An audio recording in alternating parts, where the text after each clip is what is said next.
अच्छा dear students, आज जो हमारा टॉपिक है वो है, उसका नाम है साइटोप्लाज्म। क्या कल हमने पढ़ा था सेल मेम्ब्रेन को पढ़ा था, और आज क्या पढ़ने जा रहे हैं? साइटोप्लाज्म। ज़रा मेरी तरफ तवज्जो कीजिएगा। देखिए, ये आपके पास है सेल, ठीक है, ये सेल मेम्ब्रेन है, ठीक है, और ये क्या है? ये न्यूक्लियस है। इसको कहते हैं सेल मेम्ब्रेन और इसको बोलते हैं न्यूक्लियर मेम्ब्रेन। अगर हम इस तरह कह दें ना कि एक फ्लूइड है, एक सब्सटेंस है जो सेल मेम्ब्रेन और न्यूक्लियर मेम्ब्रेन के दरमियान पाया जाता है, उसको हम क्या बोलते हैं? साइटोप्लाज्म। उसे क्या बोलते हैं? मेरे बच्चे समझ आ गई क्या कहा? हाँ, जो ऐसा सब्सटेंस या ऐसा फ्लूइड जो पाया जाता है between the cell membrane and cyto nuclear membrane is known as the cytoplasm. Okay, ये तो साइटोप्लाज्म हो गया, क्लियर हो गया। जैसे पानी के अंदर मछलियाँ होती है ना, तो इसके अंदर भी कुछ चीज़ें हैं, पानी भी होगा, साल्ट्स भी होगा, शुगर भी होगी, अमाइनो एसिड्स भी होंगे, कुछ चीज़ें होंगी जो इसके अंदर हल हो जाएंगी, इस फ्लूइड के अंदर क्या हो जाएंगी? हल हो के एक क्लीन फ्लूइड बना लेंगी, सोल्यूशन बना लेंगी। और कुछ चीज़ें ऐसी होंगी जो इसमें हल नहीं होंगी। बस अगर कोई नमकियात है वो पानी में हल हो जाएंगी। अगर कोई दरिया है उसमें हम नमक डालेंगे तो वो तो पानी में हल हो जाएगा। लेकिन जो पत्ते हैं या इसके अलावा कोई मछली है या कोई इस तरह जो वो इंसॉल्युबल ही होंगे, वो उसके अंदर मौजूद रहेंगे लेकिन हल नहीं होंगे। तो इसी तरह साइटोप्लाज्म में जो वाटर है और इसके अंदर हलशुदा नमकियात हैं, शुगर हैं, तो एक क्लियर फ्लूइड बन जाता है। इसके अलावा कुछ ऐसी चीज़ें भी हैं जो हल नहीं होती, अब उनको हम बोलते हैं ऑर्गेनेलीज। जैसे कि ये देखिए, ये माइटोकॉन्ड्रिया है। क्या है? माइटोकॉन्ड्रिया है। अब ये देखो, ये क्या है? सॉरी, ये है राइबोसोम। ये क्या है? ये बिल्कुल बाल की तरह राइबोसोम है। और ये क्या है? माइटोकॉन्ड्रिया है।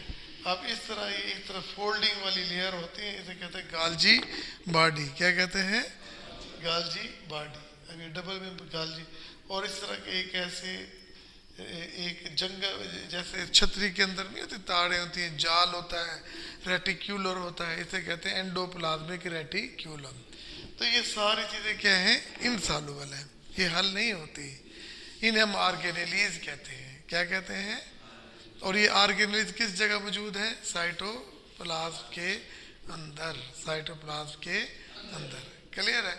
अच्छा, अब देखो, ये साइटोप्लाज्म है ना, अब कुछ साइटोप्लाज्म देखिए, वो यहाँ से शुरू हो रहा है और यहाँ पर ख़त्म हो रहा है, ठीक है।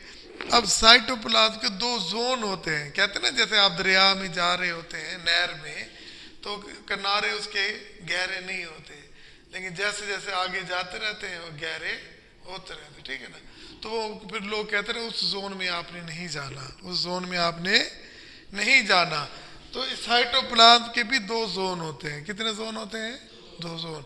एक जोन होता है जो न्यूक्लियर मेम्ब्रेन के साथ होता है, और एक जोन वो होता है जो सेल मेम्ब्रेन के साथ होता है।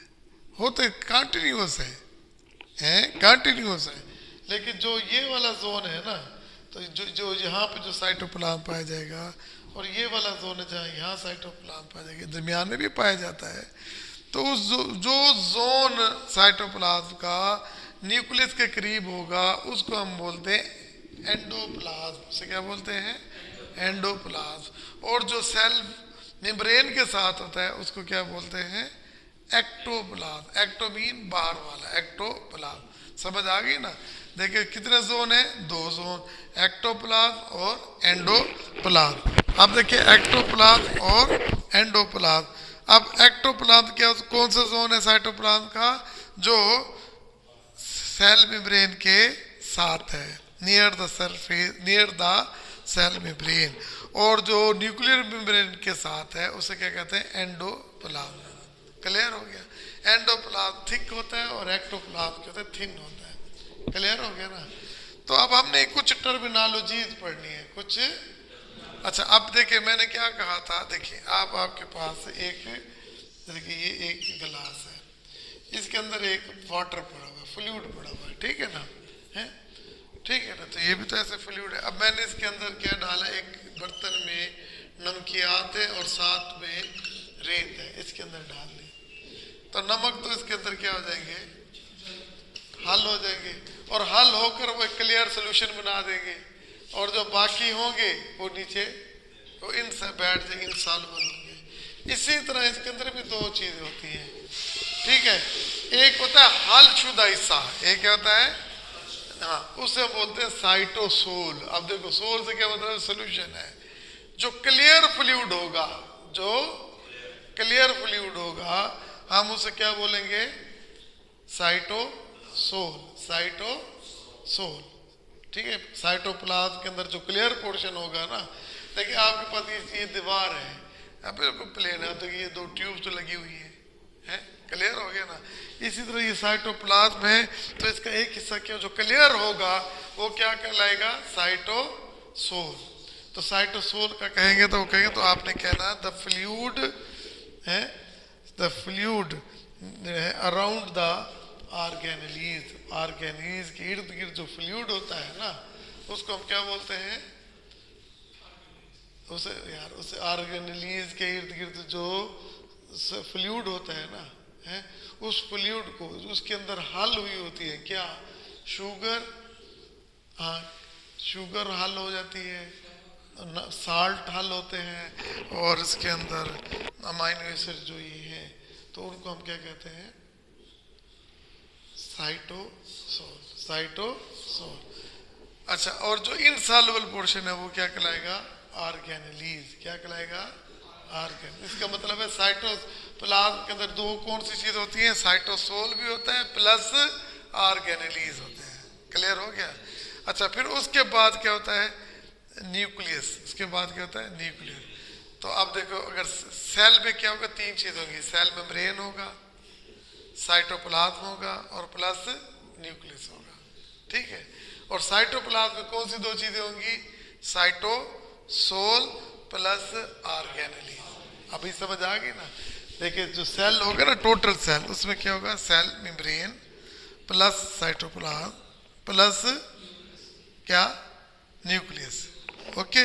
और साइटोप्लाज्म में कौन सी दो चीजें होंगी, साइटोसोल प्लस ऑर्गेनेलीज, ठीक है, क्लियर हो गया। तो ये अब ये आपका सहारा हो गया, ठीक है। अब देखिए मैं आपको, देखिए ये लिखा है साइटोप्लाज्म लिखा हुआ है, देखो लिखा हुआ है ना कि सेल, सेल के अंदर क्या है, प्लाज्मा मेम्ब्रेन, ये प्लाज्मा मेम्ब्रेन। अच्छा, फिर क्या है, साइटोप्लाज्म, ये साइटोप्लाज्म, ठीक है। और फिर क्या है, न्यूक्लियस। और साइटोप्लाज्म के अंदर दो चीजें कौन सी हैं, साइटोसोल प्लस ऑर्गेनेलीज। ये क्लियर हो गया बेटा, ठीक है। अगर हम ये कहें ना कि साइटोप्लाज्म क्या क्या है, क्या है, सेल के अंदर सवाए न्यूक्लियस के जो भी चीज होगी वो क्या होगी, साइटोप्लाज्म।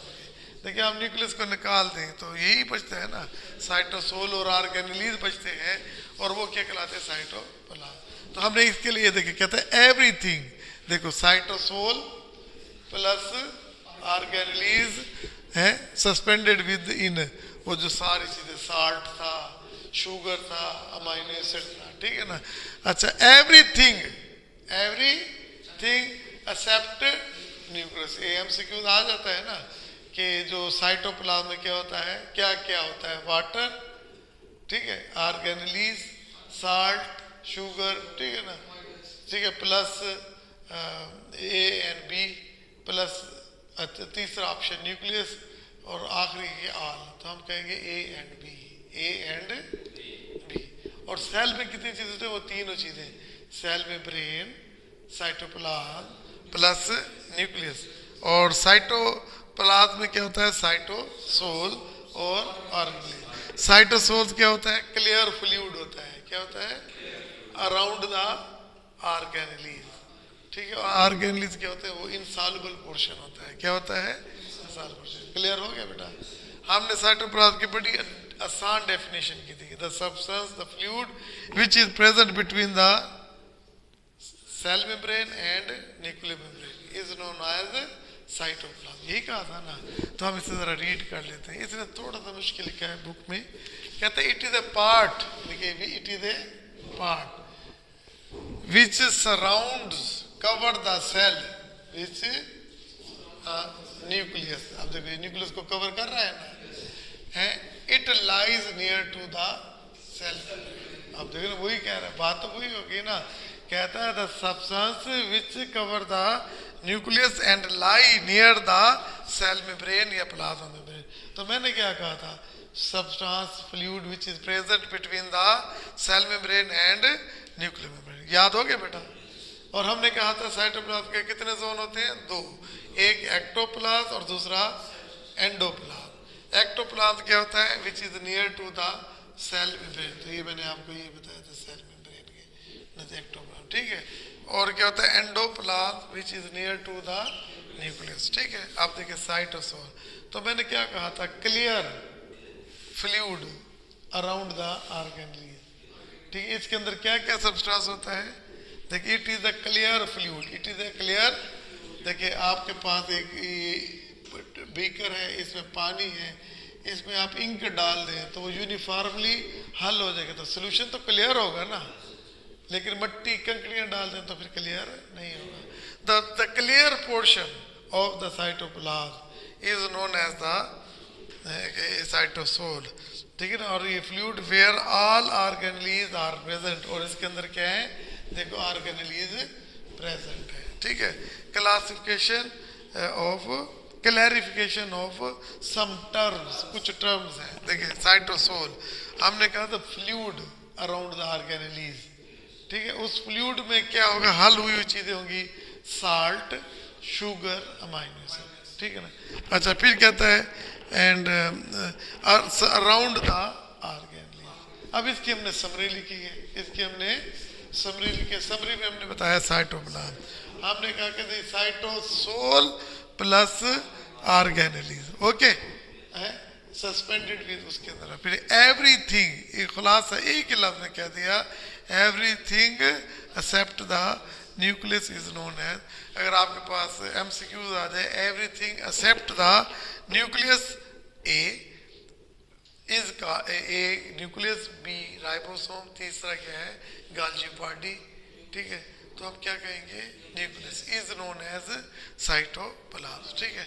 फिर हमने फर्दर कहा एक लाइन में, सेल के अंदर सेल मेम्ब्रेन, प्लाज्मा मेम्ब्रेन है, साथ में साइटोप्लाज्म है, और साथ में क्या है? न्यूक्लियस है। और जो हमारे पास साइटोप्लाज्म है उसके अंदर साइटोसोल और प्लस ऑर्गेनेलीज है, प्लस ऑर्गेनेलीज है। It is all about our today lecture. उसका नाम क्या था हमारा? ये अपना साइटोप्लाज्म, ओके, क्लियर हो गया।